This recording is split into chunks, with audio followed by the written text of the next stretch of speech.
Hey everyone, this is Pete. Welcome back to Atari A to Z Flashback, a series of explorations of the 150 games that make up Atari Flashback Classics for Nintendo Switch. Today's game is Slot Racers. This was a 1978 release from Atari, developed by Warren Robinett, who would later go on to create the legendary Adventure. It's a game that was criticised on its original release for having an absurd premise that was very little to do with either slot cars or racing, but it was also praised for being an enjoyable two-player labyrinth game.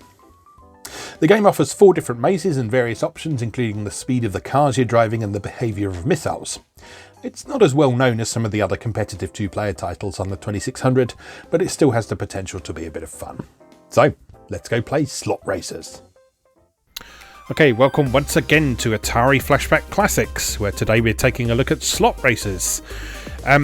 So this is a 2-player only game. So as usual with 2-player only games, I'm going to be recruiting the services of Future Pete and Future Pete's wife, also present Pete's wife, to demonstrate the gameplay in a moment. But before we do that, I thought we'd do our usual thing of having a quick look through the manual just to see what it has to say for us.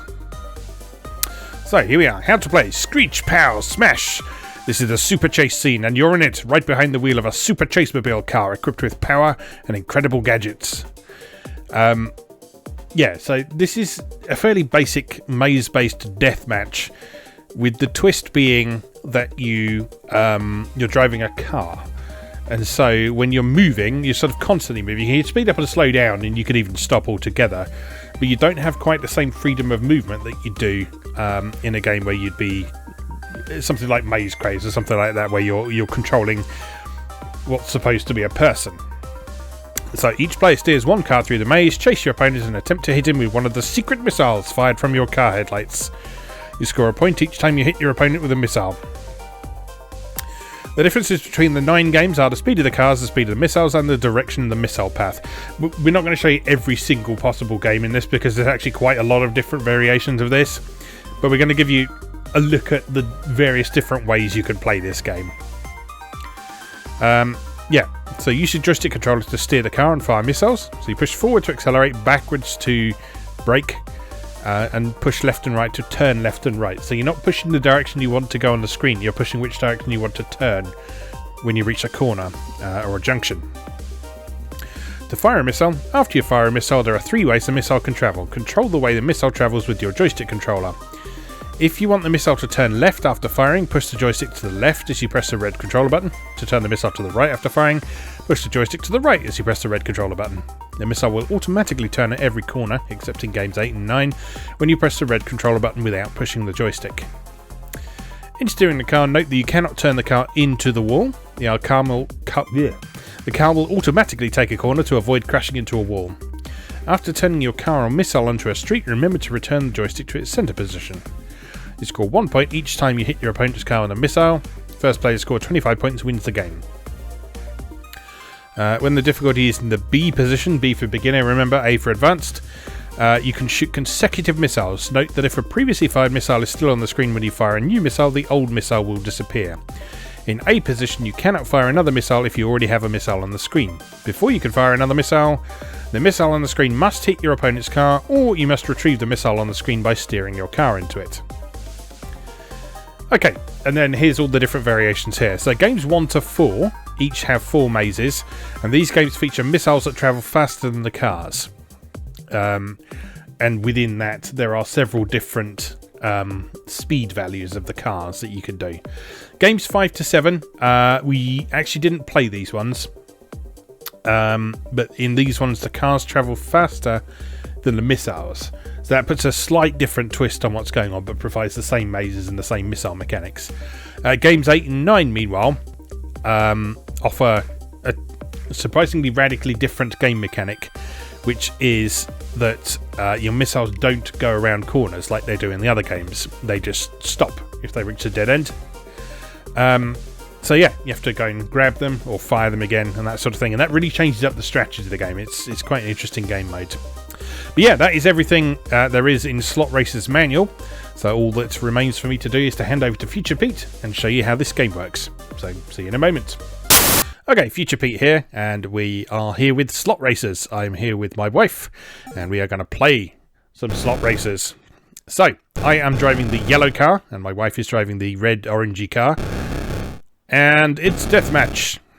It's deathmatch. So this is the first game where we have slow cars, missiles that will steer around corners, and it is a battle to the death, or rather a battle to 25 points. There goes the first missile of the game. You'll see it goes around the corner and smacks my wife right in the arse. There goes another one. And there you go. Like I said when we were looking at the manual, these first games, the missiles move faster than your cars. So if you've got a missile in your tail, you will need to take a turning. Otherwise, it will catch up with you and smack you up the bum, which no one likes. So you might be able to see from the delightful animations on these sprites. But rather than just pushing a direction that you want to go in this one, what you do is you sort of preload your turn by holding down left or right on the controller, and that causes just the front end of your car to bend around the corner like it's got a little elephant's trunk on it. And then it will turn around the next corner it reaches in that direction, as long as you're still holding that direction. So it takes quite a bit of getting used to, and my wife found herself struggling a little bit with that control scheme for the entire time we played, because it's not super intuitive. It's not super intuitive, because in games where you push left and right to turn left and right, you normally have more than 4 different directions you can face, so it feels a little bit more natural to be rotating. Whereas in this, you're just choosing between up, down, left and right. And so expressing that as turning round a corner, yeah, it feels a little bit unnatural to begin with. Now, the other thing we struggled with is we started playing this before reading the manual thoroughly. We weren't 100% aware of how the missiles worked, of how you could steer them around corners and stuff. And we found that on quite a few cases we would accidentally end up steering it around the corner and not being entirely sure why that happened. But eventually we did figure out that if you were steering in a direction at the time you fired, your shots would go in that direction when they reached corners. But it took us a little while to figure out, so if you see us missing some very obvious shots along the way, that's why that happened. It's because we hadn't quite figured stuff out. So also, because we hadn't read the manual properly, we weren't 100% sure what score we played until. And so this first game went on for a little while as we were trying to determine that for ourselves. I figured after a while that it would probably be 25, but it did start to drag after a little while. And I found myself thinking that this game might have worked a little bit better if it had one of those sort of famous 2-minute, 16-second time limits that a lot of other early 2600 games had. Because Combat had that and worked really well. Combat was arguably a less complicated game to get your head around the control scheme of in some ways, but I mean, Combat worked absolutely fine with that 2-minute, 16-second time limit. If you're not familiar with the 2-minute, 16-second time limit, by the way, the reason that was chosen was semi-arbitrarily. It was chosen by someone at Atari who was trying to figure out what sort of the optimum amount of time for a video game to last should be. And he figured that 2 minutes 16 seconds is a good amount of time for someone to have a decent amount of fun. Someone who put a quarter into an arcade machine and played for 2 minutes and 16 seconds, they wouldn't feel shortchanged. They would feel like they had a good experience of that. And also, playtesting the Atari 2600 games 2 minutes 16 seconds to the developers at the time didn't feel like it was dragging on too long. It just felt like a good length of time. So that's how that came about. If you want a bit more insight on that, if you look on, I think it's the Atari A forums, there was someone who worked at Atari at the time, or at the very least had contact with the people who were designing games at Atari at the time, who provides a little bit more insight about how that came to be. It was a very interesting read when I first came across it, because I remember reading a lot of 2600 manuals and think 2 minutes 16 seconds, that's a really arbitrary amount of time, and it is in some ways, but it also makes sense. If you play something like Combat, it feels good. It feels like a good amount of time. Now you'll see on this map here, there are certain areas where you can sort of get into a bit of a loop and end up getting into a cycle of shooting each other. Excuse me. End up getting into a bit of a cycle of shooting each other. We didn't do that too much in this game, but that became more of a thing as we progressed through our match. But yeah, I'm coming up on the 25 points now, so it will all be over soon. And then we move on to something else. But yeah, as it stands, this one game has gone on for like nearly 6 minutes at this point, which is just a little bit too long to be comfortable. And if you're playing with someone who either hasn't played this before or is not of the same skill level as you or is not as confident at it with you, then that can leave them sort of feeling a little bit tired of it by the end, which is a bit of a shame. But, you know, as I've said on this series numerous times before, a lot of these early Atari 2600 games were demonstrations of developers learning how to do things the best way. Of developers figuring out what the best way to do things was. What is the best amount of time for a two-player game to last? Should it have a time limit, or should it just play to a score? I mean, sports, something like tennis, you play to a score, don't you? But something like football, you play to a time limit. So, yeah, there was a lot of sort of consideration of what the right way of doing things was. Okay, so next up we move on to game number 2, which gives us medium speed cars, and I've also picked a different maze for a bit of variety here. So you see that this maze has got much more open areas in it, which actually makes it quite a bit more difficult to steer. But it also means you can always sort of lay traps for your opponent in this one, because if it was around this point that we started figuring out the turning around corners thing, you'll see we both figured out that we could sort of cause a shot to repeatedly wrap around a small square, for example, just by turning to the right.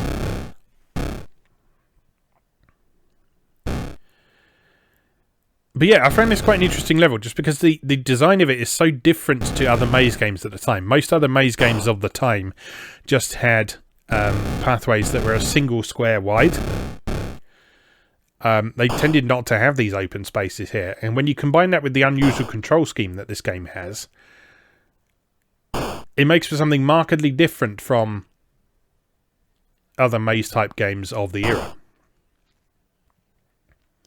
Not necessarily better, because like I say, it is quite awkward to steer in those open areas, particularly because, as we said before, you're changing between just 4 directions rather than 8 or 16 or 32 or whatever.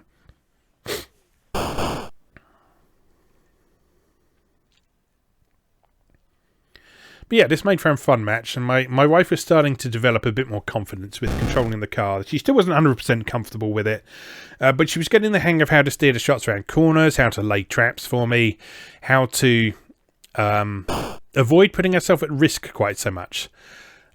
Is the main thing you want to try and avoid doing in slot races is presenting your back to your opponent, because you can't reverse direction, because there's no way of just turning round. If you present your back to your opponent, you're almost entirely defenseless. So you need to maneuver as quickly as possible so that they're not right on your tail. And even then, with the way that things steer around corners, yeah, you're not necessarily safe. The other thing that's very dangerous is going head-on towards someone, because obviously if you're going head-on towards someone, you can shoot them, but they can also shoot you. And so it's not really a net gain for your points if you both hit each other.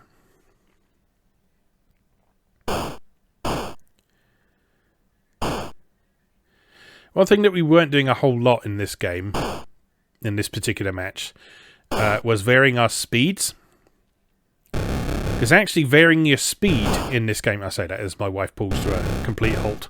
Yeah, varying your speed in this can be quite useful, because if someone is right on your tail and they haven't fired a shot yet, if you slam on the brakes and come to a complete stop and let them sail past you, you can then fire a missile right up their tailpipe and turn the tables on them. Which is very satisfying when you can pull it off, but it can also go wrong quite easily. Because like I said, if someone is already on your tail, you're in a fair amount of trouble already.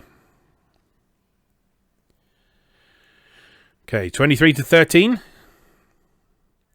See, this match actually went a little bit more quickly because we were both getting the hang of how the car's controlled, how the missiles behaved and that sort of thing. So even though the maze was a bit more complicated and a bit more difficult to handle, the actual match came to a conclusion a bit more quickly. Okay, so next up we move on to game number 3, which is the fast cars. This time we went for maze number 3, which is even more open plan than the previous one. So here your cars really are quite speedy.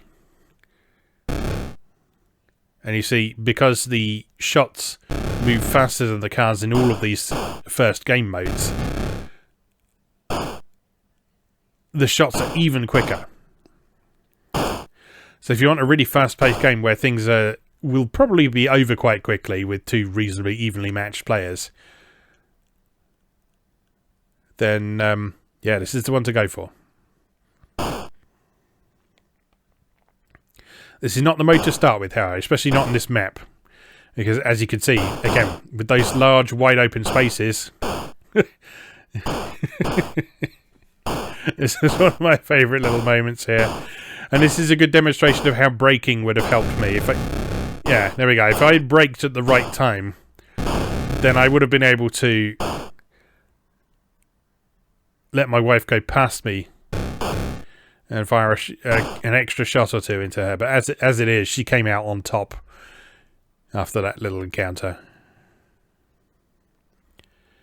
In fact, if I remember rightly, I think she won this match, specifically. And there we are again, in basically the same situation again. Slam on the brakes. No, too late. There we are. 20-21. It's not going to end well, is it? No. It's all over. So see, that game went much more quickly because of the speedy cars and the maze and so on. So we then skipped over a bunch of games. So there is another speed above what we just saw there. This one here that we're skipping over here, the bullets are slower than the cars, so you can outrun bullets in this one. But we skipped over those because we figured that the game for that would probably go on for quite a long time. So we then switched to game number 8, which is the mode where the bullets don't turn when you shoot them. So in this one, when they reach a wall, they just stop. And if you've got the difficulty switch set to A for your player, for your controller, then you need to actually go and retrieve that bullet before you can fire it again. We were both playing on the B setting though, so that means that rather than having to go and fetch your bullet, you can just fire it again. Now, initially, we both thought that this particular match was going to go on forever because, I mean, it seems much less likely that you're going to hit someone. But over time, it became quite clear that this was a very interesting twist on the game because it allows you to do things like set traps for your opponent. I mean, they're very obvious traps, and you can only set one at a time, but because of the nature of the way the cars move and the fact you can't reverse direction, you'll find that they can actually be quite effective, especially if you are both close to each other on the map. And you'll see that happen a few times in this match. Like there, I had no choice but to run into that bullet because I could slow down and stop, but I couldn't turn around. And so that bullet that was just sitting there on that junction, I was always going to hit it. And you'll see we become much more aware of how that works as this particular round proceeds. Although again, this round does go on for quite a while.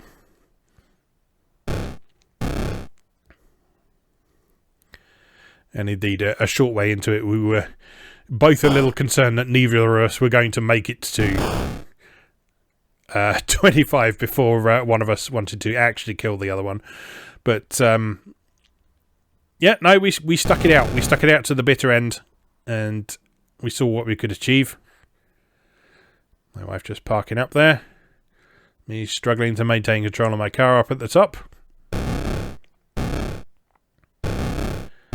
Bring the speed down.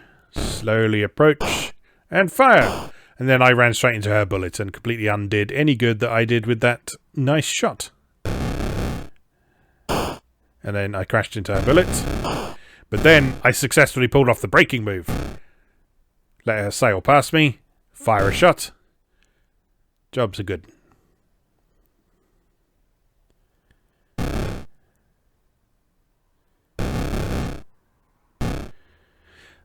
So yeah, this game has its issues. It goes on for too long. It's tricky to control.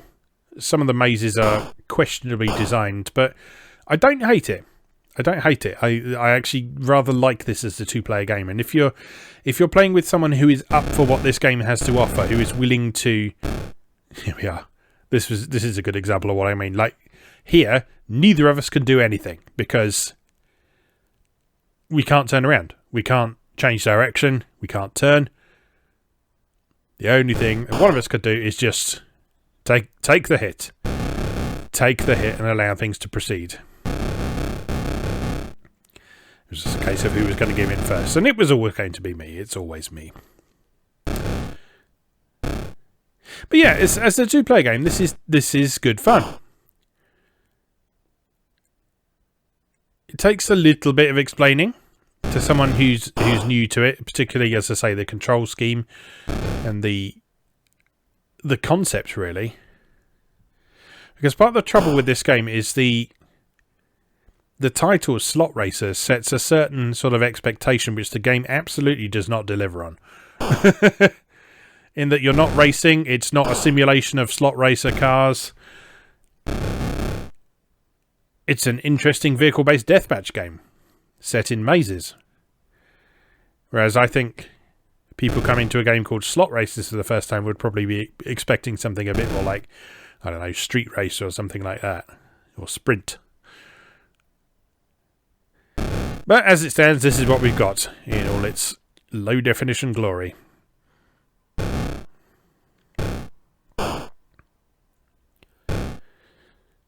So you can see that the pace of this particular round has slowed right down now, so we're both trying to be a little bit more tactical about things now. So my wife is trying to bait me into her bullet there. Meanwhile, I'm hoping I can sneak up behind her and deliver a payload. There we go. That's the other fun thing there. So a bit like combat. When you shoot someone, they go flying backwards. And if you can send them flying backwards into like that dead end at the side there, they will bounce back towards you, which means you can get a few extra shots in on them. But that can also leave you potentially quite vulnerable as well, so you need to be very careful.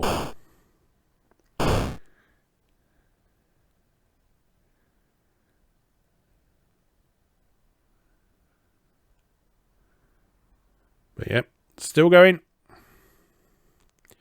As I say, this game in particular, this particular mode, felt like it would have benefited from a time limit, just because by this point it was just starting to go on slightly too long to be comfortable. And we were both thinking, yeah, I get it now. I think we'd both be satisfied if we declared a winner at this point. But like I say, we stuck it out to the end just to see what would happen. I mean, spoiler, nothing happens. It's an Atari 2600 game. Nothing happens when you win. But we did it anyway. For the sake of you, dear viewer.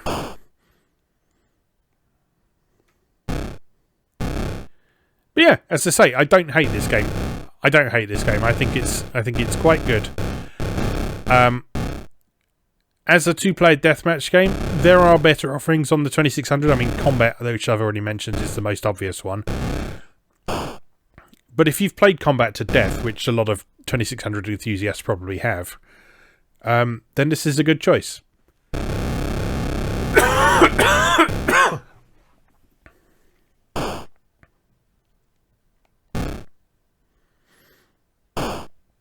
And there we are. A suicide from my wife to finish things off. Alright, and I'm getting a sore throat commentating on this, so I think we're going to leave that there.